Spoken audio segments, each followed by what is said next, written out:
Welcome to the Health Babes podcast with Doctors Becky Campbell and Krystal Hohn, where we talk everything health. Hello, everybody. Welcome to the Health Babes podcast. We have Cynthia Thurlow, who is a nurse practitioner, CEO and founder of the Everyday Wellness Project, an international speaker with over 9.6 million views for her second TED Talk, Intermittent Fasting Transformational Technique. With over 20 years experience in health and wellness, Cynthia is a globally recognized expert in intermittent fasting and nutritional health and has been featured on ABC, Fox 5, KTLA, CW, Medium, Entrepreneur, and The Megyn Kelly Show. She was listed in Yahoo Finance as one of the 21 founders of Changing the Way We Do Business. Cynthia hosts the Everyday Wellness Podcast, considered one of the 21 podcasts to expand your mind in 2021 by Business Insider. Her mission is to educate women on the benefits of intermittent fasting and overall holistic health and wellness so they feel empowered to live their most optimal lives. Well, thanks so much for coming on. Yeah, I've been looking forward to this, ladies. We are so excited to have you. I've followed you for so long, so we're excited. Thank you. I mean, it's kind of nice when the worlds converge and you realize that there are people you've been following and there's this like mutual admiration. And so that's one of the really beautiful things I think about being in this entrepreneurial space is you get to cross paths with such dynamic women. It's so true. Yeah. Well, let's get started. Let's talk about some intermittent fasting. It's such a hot topic, but we love how you kind of aim it with, towards women. So let's, Krystal, why don't you ask her? The first thing. So for those of us who are listening who don't know what fasting is, let's start there. Like, what is intermittent fasting? Well, I think for a lot of people, and especially in our kind of hedonistic culture, the whole concept of eating less often sounds terrifying, right? Because how we trained, at least I know I trained at a time when we talked to patients about stoking their metabolism and eating frequently and snacking and heart healthy grains and air quotes. And so really fasting is not new or novel. It's actually dates back to biblical times. It's part of most of the major religions. And so when I'm coming from a point of clarity, it's really encouraging people to eat less frequently. And that could look like during an 8-hour span of time, you may have 2 meals. If you're really lucky and you get hungry, maybe you're having 3. But I think for many, many people, this is a complete paradigm shift. And, I think there's a degree of cognitive dissonance that we've been conditioned to believe that we need to be eating all the time. And I would actually argue that eating frequently is destroying and eroding our health. I think over the last 20 years, I've seen significant shifts in the health and wellness industry, not shifting in the right direction. Mind you, I think when we talk about metabolic flexibility, this is one of the key proponents of metabolic flexibility is allowing your body to kind of intrinsically have to take less effort to digest and break down food, giving your body an opportunity to break down and digest your food, as opposed to constantly eating where your hormones become dysregulated and it negatively impacts not only your waistline, the scale, but many other things. As you both know, most of the chronic disease states we see in the US are also related to an imbalance of insulin. So intermittent fasting is really eating within a prescribed time period. That could look very different for everyone that's listening, but for people to really wrap their head around, it's as simple as eating less often. Okay. Well, that's a good explanation. So I love how you talk about, specifically for women. So why do you think intermittent fasting is a great strategy for women? Well, I think the irony is I never fully intentioned to be known for this. It was really at the request of a speaking event that I did in 2019. They wanted me to kind of do a women's health slant. But I think in many, many ways, women are so unique. I mean, obviously, we know this, we're a different gender, but there are so many unique characteristics to women that many things that men do, women may not be able to readily and easily do it with as much ease and finesse. But I do find, irrespective of what life stage women are in, whether they're at peak fertility, whether they're, in perimenopause, the 5 to 10 years preceding menopause, or in menopause, this is a strategy that in many ways can allow women to become, and if the bulk of the population, I think the 2018 study from UNC Chapel Hill talked about 88.2% of the population was metabolically unhealthy. And it's probably not better given the past 2 years, really reflecting on the fact that every woman, even if it's for a specific portion of every month, can benefit from eating less frequently. And, I think about things like polycystic ovarian syndrome, the degree of infertility that we see in the United States, insulin resistance, leptin resistance. And at the basis of a lot of these chronic diseases are these hormonal imbalances and in many instances, insulin. So I really think of intermittent fasting as a way that women can provide better support and hormonal balance in their bodies by just not eating with the degree of frequency. And then a whole slew of other recommendations. But yes, I do think on many, many levels, it can be a hugely beneficial strategy. Yeah. How do we navigate fasting as like a cycling woman versus non-cycling women? Yeah, it's a great question. So obviously women at peak fertility years that are lean are not people I'm going to say you need to be fasting with frequency. Maybe you're fasting 12 hours. And really, I think of that as digestive rest a few times throughout the beginning part of their cycle. We know that there are differences for women in the first phase of their menstrual cycle, the follicular phase, when estrogen predominates. You can get away with more intense exercise. You can get away with longer fasting episodes. And then after ovulation, when we kind of ease into the luteal phase, we aren't able to do the same types of exercise. We have to change and adjust our nutrition. And that includes these fasting windows. So I generally am not a proponent of women fasting 5 to 7 days preceding their menstrual cycle. And I go into this in greater detail in intermittent fasting transformation. But the sweet spot for many people is, there's this cycling, the cycling years. Perimenopause can be a little bit nebulous because I always think of perimenopause as a period when we can really get a barometer of how well women are taking care of themselves, or not, for that matter. In our overharried, overstressed existence, this is when many women, including myself, we're in the sandwich generation. We've got kids that are growing up. We've got parents that are aging. We're probably in a position in our jobs where we are probably given a lot more responsibility. We have to do all the things. We as women, our brains are kind of conditioned to be multitasking all the time. And so stress management, sleep quality, anti-inflammatory nutrition, the right types of exercise become critically important during perimenopause. And I remind people, it's not to suggest that this is not an ideal time to intermittent fast. We just have to dial in on those lifestyle pieces. And then the beauty of menopause in many levels, in addition to no longer having to worry about when you're getting your cycle, when you're not getting your cycle, is that I think it can be significantly easier for women in menopause to fast, much like men, because they don't get all these variations in their menstrual cycle with its hormonal fluctuations. And so I think menopause is the sweet spot. I think cycling women can be a little bit more, it's an art, not a science. It is an art and a science. Lean cycling women that are at peak fertility years, they probably don't need to be doing fasting with any, length of time, and certainly not prolonged fasts. Perimenopause is a good time to definitely intersect it. And one of the questions I've been getting with some frequency as of late is specific to, if we're looking at a metabolically unhealthy population, everyone could benefit from eating less often. So I would make the advocate that if you're the average individual that's kind of struggling to lose 5 to 10 pounds or even more, eating less often may be that I hate to use sweet spot where you are going to be able to capitalize on balancing insulin levels, tapping into fat stores to free up, unused stores of energy, because that's really what stored fat is unused energy. It's kind of like a surplus place. But I really believe that fasting can be hugely beneficial. And I think people come to it because they're curious about the changes in body composition. But more often than not, women will say, I've never felt so mentally clear. And that's, again, due to those lowered insulin levels. So what do you think? A lot of people talk about intermittent fasting for weight loss. I think that's a lot of the reason people do this. But what are some other health benefits? No, I do agree with you that people come to it out of a curiosity to change body composition. I think the first thing that I really like to talk about is the increased mental clarity. And that's a direct reflection of being able to break down and utilize ketones, which diffuse directly across the blood-brain barrier, this beta hydroxybutyrate, which our brains love fat as a fuel source. So people are mentally clear. They're not getting energy slumps.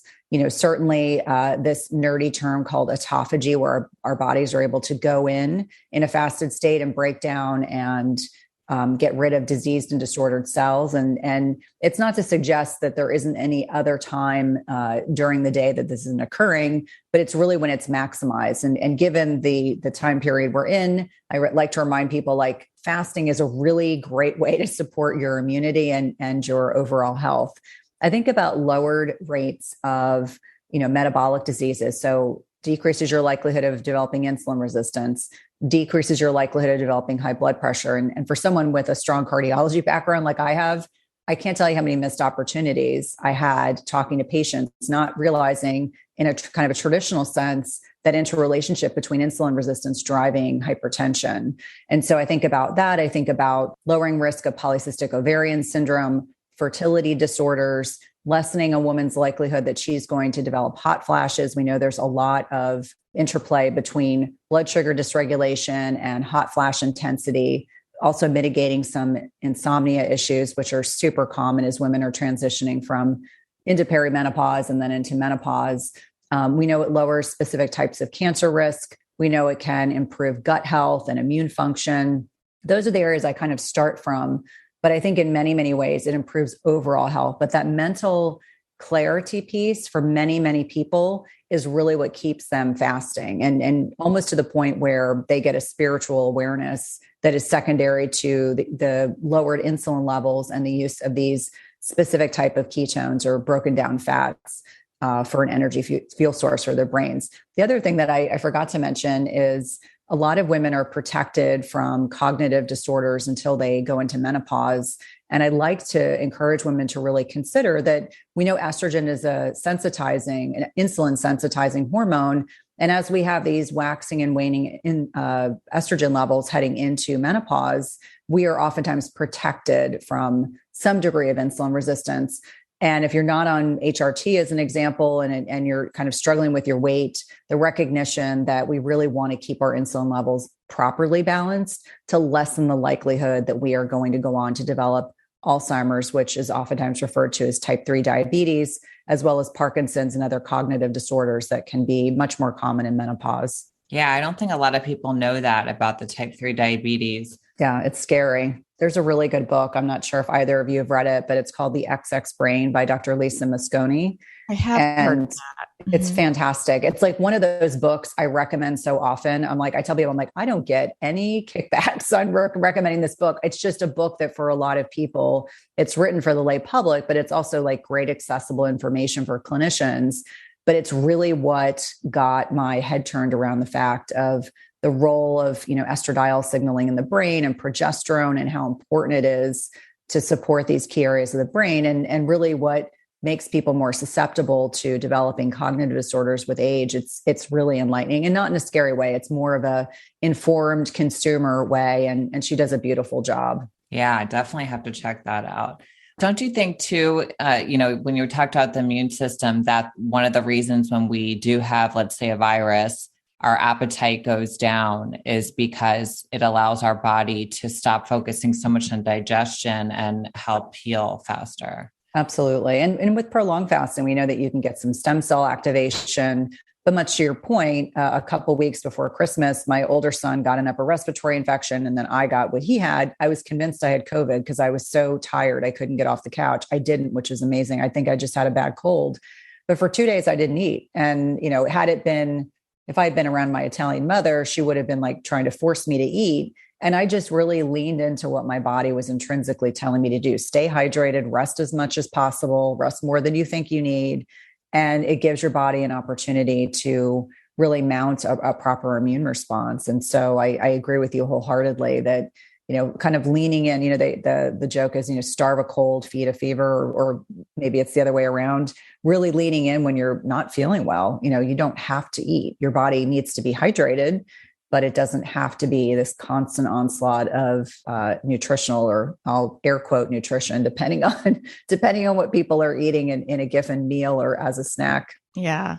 Can you talk a little bit about how intermittent fasting can help us be a fat burner instead of being versus a sugar burner? Well, this really speaks to metabolic flexibility. We ideally want our body to be able to flex between using carbohydrates or glucose as an energy source versus fats or ketones.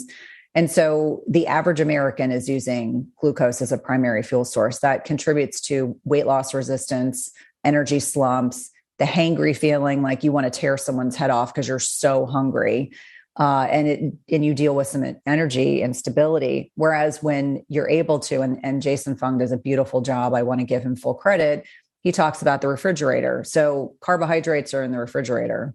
We have to burn through the carbohydrates to get to the fats, which are in the freezer. And so really explaining to people that when we become metabolically flexible, our body can tap into those fat stores, and fat is a much more efficient use of energy. You're going to get more energy in between meals. You're not going to be hungry. You're going to lose weight more readily and accessibly.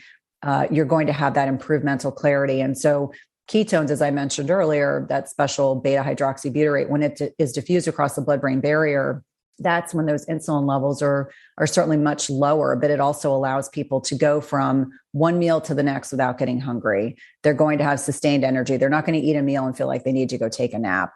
And certainly an aspect of intermittent fasting that I think is important to kind of address is eating less often is important, but it's also important to be fueling your body with the right types of foods. And so I tend to tell women we don't eat enough protein. So one way to make sure is you're transitioning from being predominantly a carbohydrate burner to a fat burning machine and being able to flex back and forth is that you have to restructure your macros. We're a nation that is inundated by processed carbohydrates. And I remind even my teenage boys who will scoff and, kind of sneer at me when they hear this, but think about your protein first. And that's super important. We as women don't eat enough protein. We don't have portions of protein. We don't eat enough grams of protein in our day. And that is the most satiating macronutrient. So when you're really thinking strategically about fasting, it also involves really thinking about, I'm carnivore-ish for full disclosure. I'm not suggesting that is the right answer for everyone, but that's what my body feels best with. Making sure you're hitting your protein macros will keep you satiated between meals. If you get hungry between meals, it's an indication you didn't stack your macros. Macros are protein, fat, and carbs, didn't put them together properly. And there's not enough information about that. We don't talk enough about with our patients about how that can help them go from being carbohydrate burners predominantly to being efficient flexors between both fats and glucose utilization for fuel. And think about it this way, there's this kind of goofy analogy. When you're building a fire, the kindling is what gets it started, but it's not going to provide long lasting fuel. Whereas if you put a big log in the fire, and we'll think of fat as the big log, it will take a longer time to burn through that source of energy. And so really explaining to people that carbohydrates are not bad. Obviously, I advocate for the unprocessed variety, but really retraining our thinking about nutrition and meal frequency can help with that transition to being more metabolically flexible.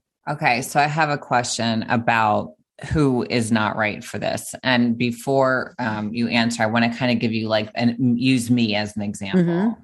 So I am carnivore-ish also, just by nature. I eat, plenty of protein, fat, and I do eat some carbs that are obviously not processed, but no fast acting carbs, nothing like that. I really just don't even like carbs. I don't even like fruit, but I cannot eat much at once. I've never been able to. So I kind of graze. So I'll eat protein, fat, a little bit of carbs, but I can't get a lot in. And so I am ready to eat again sooner. And it's not that I'm even hungry. It's just that I start to feel like that low blood sugar feeling where you feel tired, your brain doesn't feel like it's working as well. And for me, when I eat, then I feel better. But again, it's not a lot. So I'm just eating little things and I don't mean little, but let's say I took a coconut wrap.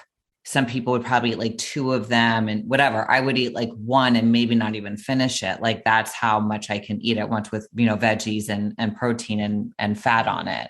So is that, mean that I'm just not right for intermittent fasting? I go about 12 hours without eating. But I can't push much past that. Yeah. I mean, I think it definitely sounds like you're predominantly utilizing carbs as a fuel source, given what you're sharing with me. Mm-hmm. Now, everyone that's listening, we're all bio individuals. This is a very different methodology and kind of mindset from, certainly how I was taught, where, we all treat everyone kind of the same way. Right. And I think you have to do some degree of experimentation, and even doing 12 hours without eating is benefiting your body. I want to be really clear about that.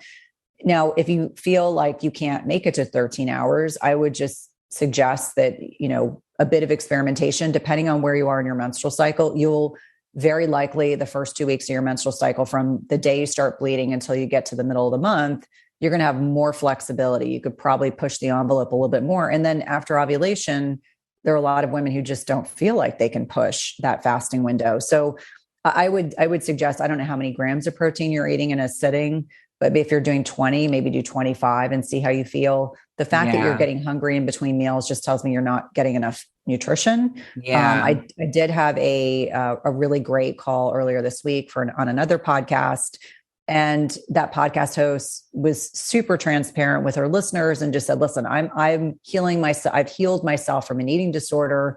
Fasting doesn't work for me, but I still think it's really valuable to share with my listeners. And let me be really clear. There are some people who will try it and just say it doesn't work for me. And that's totally okay. Mm-hmm. I would encourage people to consider 12 hours of fasting because, or I call it digestive rest at that point.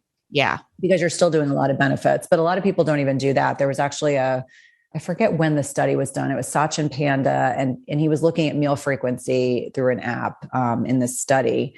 And there was a lot of variety, anywhere from 6 to 10 times a day people were eating. And I actually said, when I read the study, I was like, wow, it just gives you an indication that, in many, many instances, it's kind of like you're a hamster on a wheel. And I'm saying like, I'm making a generalization. I'm not saying this about you specifically, Becky, but making this generalization that most of us just don't even realize what we're doing in many ways. We're just kind of perpetuating this cycle of being hungry more frequently than we need to be. And so if the idea of like doing 40 or 50 grams of protein is like, oh my God, I'd be stuffed, I'd be miserable. That's not what I'm suggesting. But if you're doing 20 grams of protein, maybe do 25 and see how you feel. Maybe hover there for a couple of weeks and then maybe you bump it to 30. But I do find when most women start eating more protein, they're much more satiated. They're not getting hungry in between their meals, but I would experiment a little bit. Well, I think that's with me because I do eat mostly protein. It fills me up so fast that I just can't eat a lot at once. I feel like if I could eat more at once, I wouldn't need to eat so soon. Right. I probably do actually, now that I think about it, I probably eat at 6 at night at my last meal, and then I don't eat until about 8. Right. So I do maybe a 14-hour fast. And that's great. And I think it's really important for listeners to kind of hear, that you lean into what your body is telling you. I'm not suggesting people suffer through, like, the whole concept of suffering to me is really, I'm not advocating for that. No one should do that. And for many people, they have to do this process slowly. If the more carb addicted, metabolically inflexible someone is, it could take them 6 to 8 weeks to really get fasting and doing it successfully where they don't feel like they're miserable. And I just don't believe in people making themselves feel like they're suffering and miserable in order to ascribe to a particular philosophy. But if we also reflect on the fact that part of why we're here as a species is because the whole concept of, fasting and feasting is what has allowed us to evolve. And so I remind people, like, not to be scared. No one should be scared, just to experiment. I always say, do the N of 1, try it out. If you try it out and you like it, great. If you try it out and you say, okay, this doesn't work for me right now, that's fine too.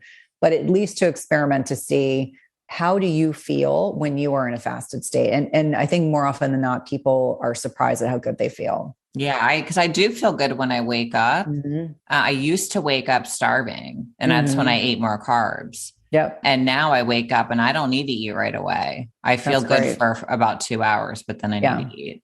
Yeah. And it's interesting because I for so many years, I used to ascribe to the, when I was working for a very busy cardiology practice, I would, go to the gym and I'd have a shake going to the gym. Then I'd do my intense exercise. Then I'd have a shake going home. Then I would, have a mini meal. I don't even know how I managed this, seeing patients in clinic in the hospital, but I would have something mid-morning, and then I'd have lunch, and then there'd be something. But I very much believed in that. I need to have these 3 meals and mini meals in between. And now I honestly, I'm working with a new trainer, and she wanted me to eat with a little more frequency to get more protein in. And I was jokingly telling her, I was like, I don't even get hungry before 10 or 11 a.m. Like, my body's just so accustomed to going 16 hours or longer that I have to actually put a timer on my phone to remind me if I have to eat earlier, because it's just become second nature to me. Mm-hmm. And with me, like, I feel, the luteal phase, I definitely have to watch, to where I'm definitely more flexible in the follicular phase. I feel amazing fasting. So it's definitely got to pay attention to that, especially as women. Absolutely. Well, and I'll even get, it makes me chuckle from, colleagues of mine. They'll text me and say, why am I struggling? I could barely get to 16 hours. And I'm like, where are you in your cycle? And they're like, oh, I'm supposed to start tomorrow. And like, there you go. That's definitely a big takeaway, is like, lean into your follicular phase, do your CrossFit or whatever intense exercise or, intense strength training program you want to do. And then, save the yoga and Pilates and, walking in nature, do more of that in the luteal phase. Right. So what are some of the signs if interfasting isn't right? What should, people be looking for? Great question. The things that I think about most are, if you're sleeping well and you start fasting and all of a sudden your sleep goes south, that's a sign that you need to really look very closely at what you're doing. I think sleep is foundational to health. In fact, I'm a complete sleep nerd. I'm always doing every kind of biohack you can imagine. I even guinea pig my husband. He's been mouth taping. He hates it. But mouth taping, we're doing it all. Mouth taping is great. Well, what's funny? I'm rereading the book Breath, because I'm interviewing James Nestor in like 2 weeks. And I was telling my husband, I was like, all these things that we just think of breathing as it's like effortless, but there's so much to breathing that is, it just makes so much sense. Anyway, I don't mean to go off on a tangent, but signs that intermittent fasting is not working for you. Number one, the sleep piece. If your sleep quality is eroded, you need to look more deeply, shorten the fast, change your macros, et cetera. Number two, you're having lots of headaches and dizziness. Obviously, this can be mitigated by a lack of electrolytes, and we can certainly talk about the role of electrolytes. You can imagine, with a cardiology background, I can completely nerd out on electrolytes. Number three, sometimes people are fasting at like completely inappropriate times. I'm not a fan of people fasting if they are pregnant or breastfeeding or aggressively trying to conceive. I always say this is the time to be gentle with your body, honor that baby, feed that baby, et cetera. That's really where I start. And lastly, I think of the menstrual cycle as a barometer of health. And if your period gets wonky for a month or two, that's not a big deal. But I've had women say, oh yeah, when I started fasting, I just stopped getting a period. And I was like, well, what do you think that's telling you? And they were like, is that bad? And I said, our body very much is sensitive to changes in macronutrients, changes in meal timing, changes in hormetic stress. And so, hormetic stress is beneficial stress in the right amount at the right time. And for some people, they're fasting too long, too intensely, and they lose their menstrual cycle permanently. That's not something I like to do. I like to see. I love when people tell me I'm in perimenopause and now I'm not having a crime scene period every month. My hormones are better balanced. Like, I love that. You all know what I'm talking about. I used to pray I wouldn't get my cycle starting on a day I was rounding in the hospital, because it was unpleasant. But I think it's important for people to really think about, like, we think about the three of us think about vital signs like blood pressure and pulse and all these things. Well, the sixth vital sign in my mind is your menstrual cycle. And if that goes poof and doesn't come back, that's a sign that you're adding way too much stress to your body. And we can kind of unpack, the whole hypothalamic pituitary ovarian axis if you desire. But, our bodies are designed to procreate, even if we are done procreating or choose not to procreate. So our body is very sensitive to changes in macros, changes in, meal frequency. Some of it in terms of metabolic flexibility can be hugely beneficial, but there are some people that are super sensitive to that. And, especially my leaner clients and patients, I have to kind of caution them, we don't want to go to extremes. We don't want to be over fasting and over stressing the body because that can be problematic.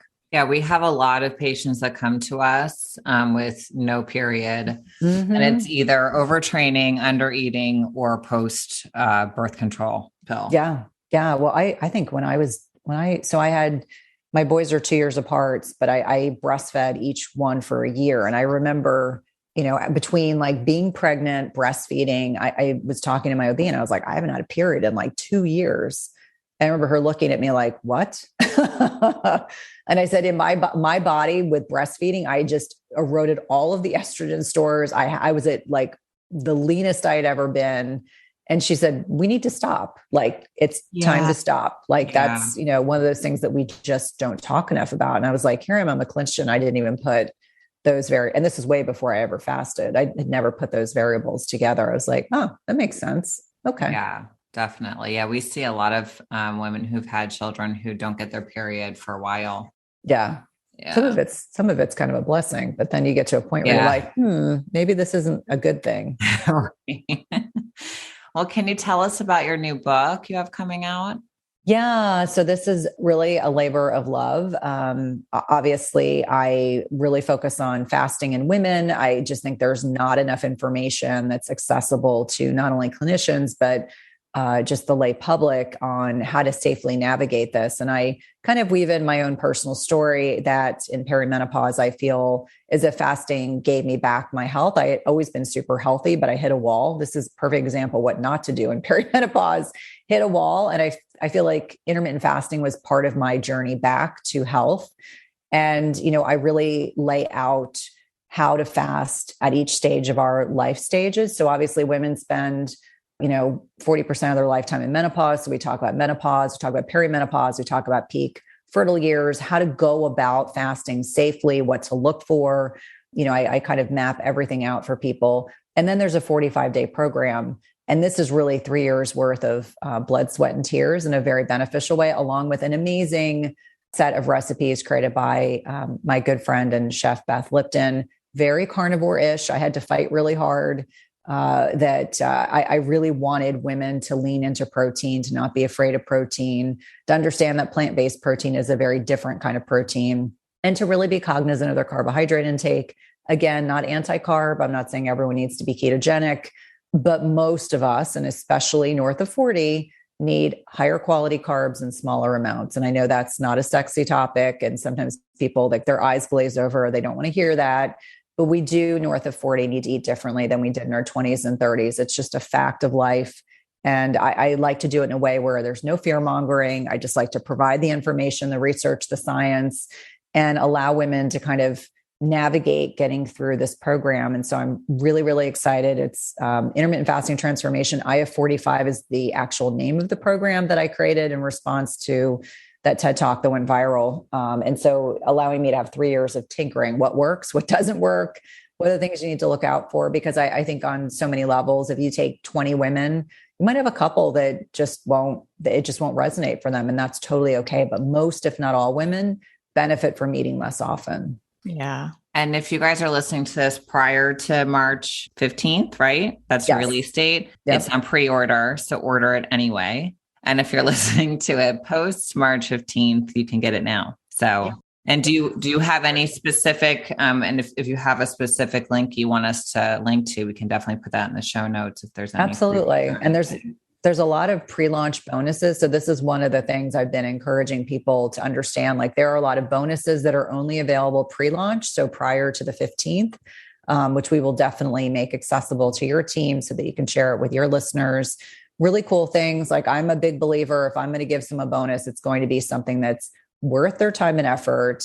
And obviously the bonuses far exceed the value of the book. So, my team and I have been very diligently putting them together. It includes bonus recipes for the book. It includes a pantry guide, like a real pantry guide with real information. Like, I sometimes feel like, free anything on, the interweb or social media. Sometimes you get it, well, that wasn't worth my email address. And so really making sure there's an emergency weight loss guide. Not that I want everyone to focus solely on that, but it's kind of tongue in cheek and provide some really salient, helpful details that people can benefit from as well. So you guys will want to go to the show notes and click on the link in there to get that. Okay. So we'll definitely link to that. Well, where else can everyone find you?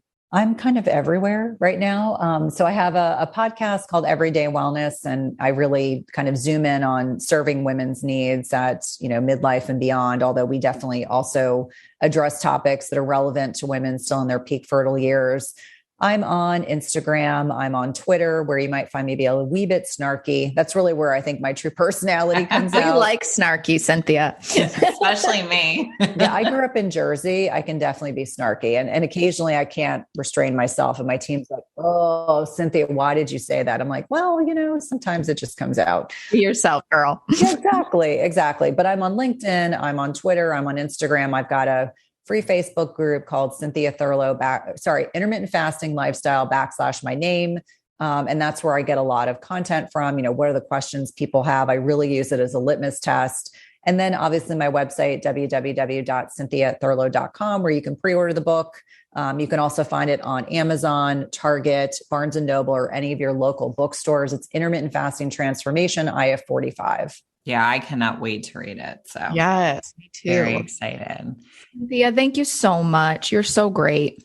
Oh, thank you, ladies. It's been a pleasure. We'll have to, I keep hoping like once we get beyond the past 2 years, I'm like, yep. I hope with all the amazing networking that goes on with podcast guests and hosts, I hope to meet you both in person. Yes, I know. Sure. Definitely. Cause there's gotta be some stuff starting to, open up again. Mm-hmm. Yeah, absolutely. Well, I feel like, even the mastermind I'm in, it's, we've only gotten together twice in 2 years, which is hard to believe. Yeah. I was in the same. So, okay. Well, everyone listening, please just take 1 second and leave a review, because this was such a good episode, and mention Cynthia's name when you leave the review. That way people can, find what they're looking for when they're trying to find an episode. So thank you everyone for listening. And thank you so much, Cynthia, for being on. And we hope everyone has a great day. Thanks, everyone.